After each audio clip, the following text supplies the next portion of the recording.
What's going on, y'all? It's Dom here with the After Actions podcast. After having served for 12 years in the United States Marine Corps, I realized that there's a list of things that I just wish I would have known from day one. And I've searched all over YouTube trying to find all the tips and all the tricks of things you should do before you enlist or things you should know in your first enlistment. And I came up with a list, and a lot of these are things that you're not going to find anywhere else on YouTube based off of my own personal experience. This list is here to help you, so make sure you give this video a full watch. Now, this list is in no particular order, but I am going to save the best one for last. So make sure you strap in, watch the full video, and give it a like if you like it, by the way. Now, the first tip is super basic, but you'd be surprised how many people don't know this. To include myself when I first went off to boot camp, you need to understand what are the scores for your physical fitness test and your combat fitness test. Now, if you didn't know, each of those tests get graded out of 300 total possible points, and each event in each one of these tests give you different points for how fast you run or how many pull-ups you do. I point this out because I know for a fact I cannot be the only one who has experienced this, but when I walked into my recruiter's office, he asked me to hop up on the pull-up bar. I showed him I could do 11 pull-ups, and he's like, "Oh man, dude, you're awesome, you're great, you're a beast." And I'm just sitting there like, yeah, I know I am, right? And had I known to train to do 20 pull-ups, I would have done that. But at the end of the day, you want to maximize all of these points on each of those fitness tests. Know what your weaknesses are, seek that self-improvement. Tip number 2 here, and this is going to be the last tip for those who haven't yet gone to boot camp. This tip can be a little bit difficult, but you need to try to do it if possible. Get referrals. Now, your recruiter's probably going to ask you for referrals, and ultimately it's up to you on if you get those referrals or not. It's kind of hard trying to convince somebody that they want to join or enlist into something like the United States Marine Corps or maybe even one of the other services. But how these referrals can help you is you will be on a fast track to the next rank, because if you get 2 referrals, you will be getting paid as a private first class, vice a private, your whole time you're in boot camp. And that will fast track you to the next promotion of Lance Corporal.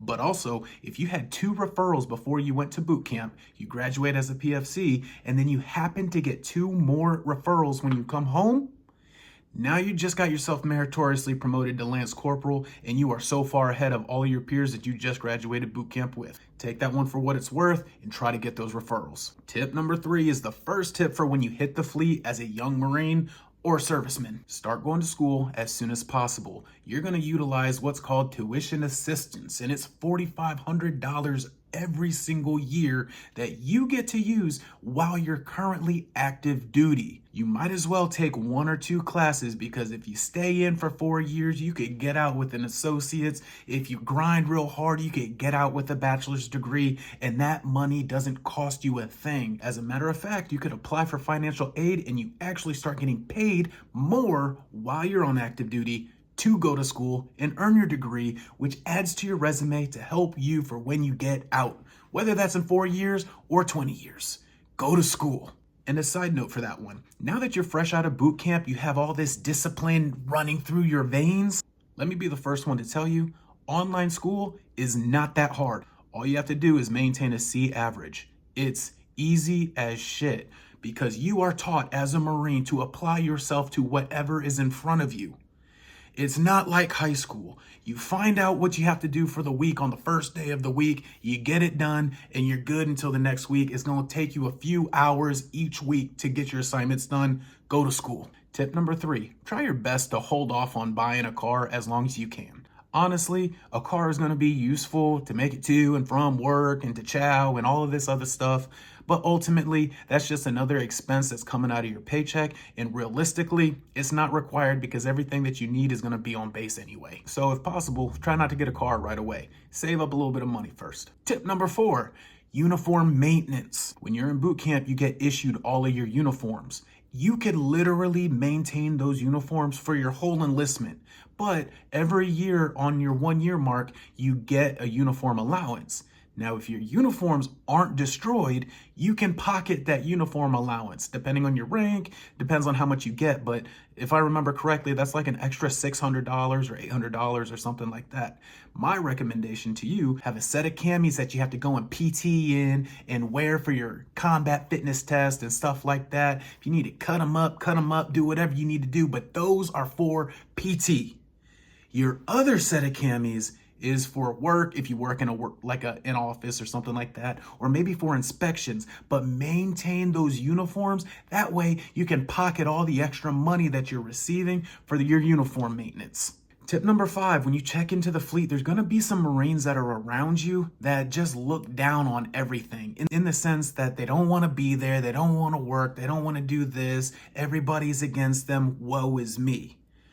A lot of those Marines get out as what we call a terminal lance corporal. They don't make it any further than E3, where if you got your referrals, like I had mentioned in the earlier tip, you could be an E3 as soon as you come out of boot camp if you do the referral thing right. Now, the tip here is if you're getting out as a lance corporal in today's military, you've probably done something wrong and you've gotten in trouble somewhere to where you're not promotable. Don't listen to that negativity that's being pushed on you from those terminal lances or shitbags. Not all terminal lances are shitbags. I'm just saying an E3 after 4 years is kind of crazy to me. But if somebody's just being super negative, don't listen to that at all. Be your own person. Make up your own decisions about what you think about your military branch of service. And that brings me to the last tip of the day.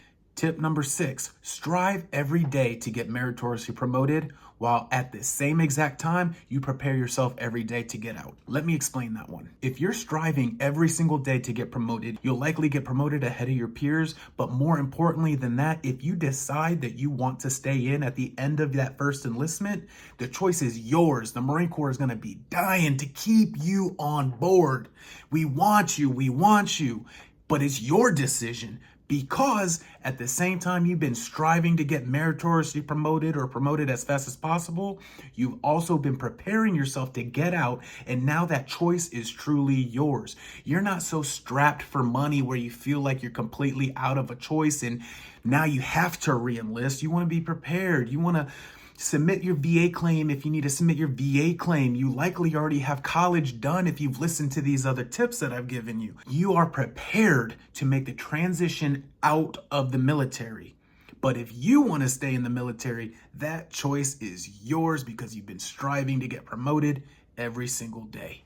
Now, I came up with these tips just from going through YouTube and seeing some of the other videos that kind of touch on some of these subjects. And a lot of these tips that I gave you today haven't been touched on the other videos. I'm an open book when it comes to this stuff. So if you guys got questions, comments, or concerns, drop them down low. Like the video if you like the video, people. Also, make sure you're subscribed with that notification bell turned on. And until next time on the After Actions Podcast.